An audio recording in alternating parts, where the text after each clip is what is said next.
Russian leader Vladimir Putin has issued a decree to increase the size of the Russian army, which will now number 2.389 million people.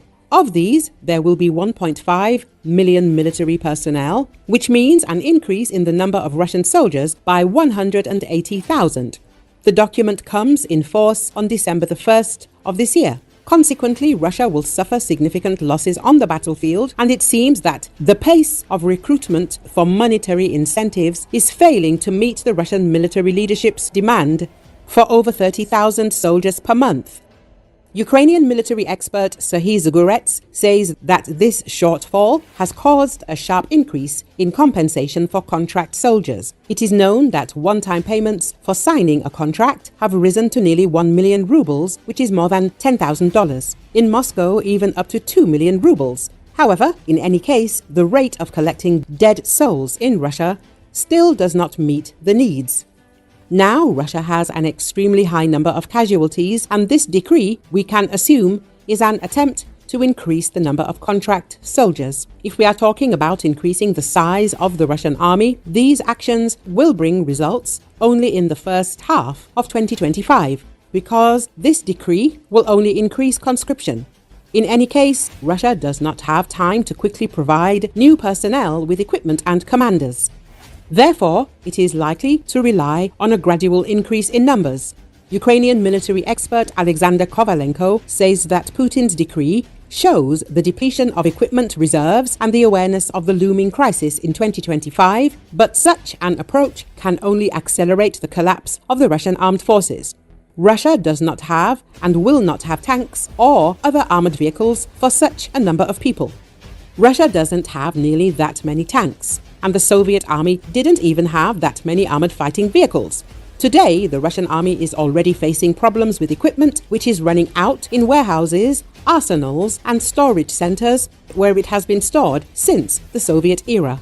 That is, in the near future, Russia will be fighting, in the full sense of the word, with marching battalions consisting exclusively of infantry with a minimal mechanized component. He emphasized.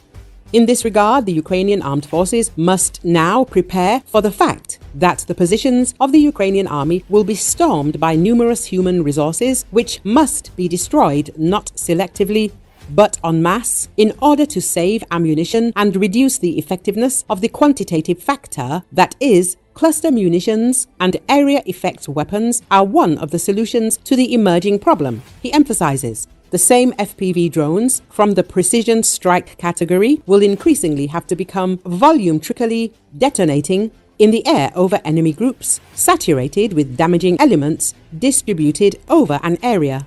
Putin's decree on increasing the army is a clear sign of the exhaustion of equipment reserves and the awareness of the impending crisis of 2025 associated with the compensation of mechanized losses.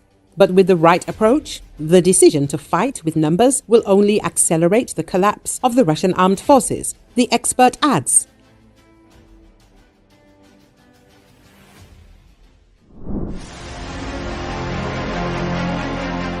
One of the most predictable features of Russia's war against Ukraine has been the apocalyptic threats from Russian ruler Vladimir Putin every time Western leaders have tried to boost the firepower of the Ukrainian army, writes Cohen, the Telegraph's defense and foreign affairs editor. According to him, Putin's pathetic rhetoric is designed to intimidate Western leaders into abandoning their pro-Ukrainian stance. The author recalls that the tactics of the bully autocrat began days after Russia launched its so-called special military operation to conquer Ukraine.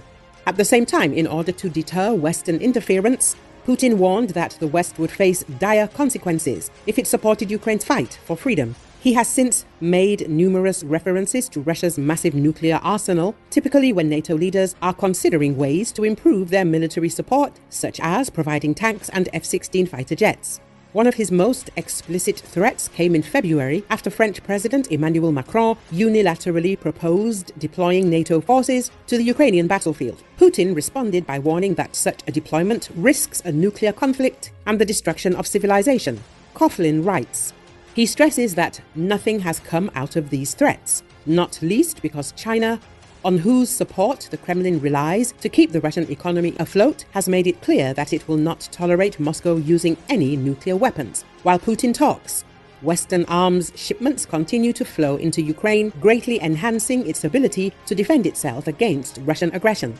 That's not to say the Russian leader's remarks haven't had an impact on the debate over military support for Ukraine.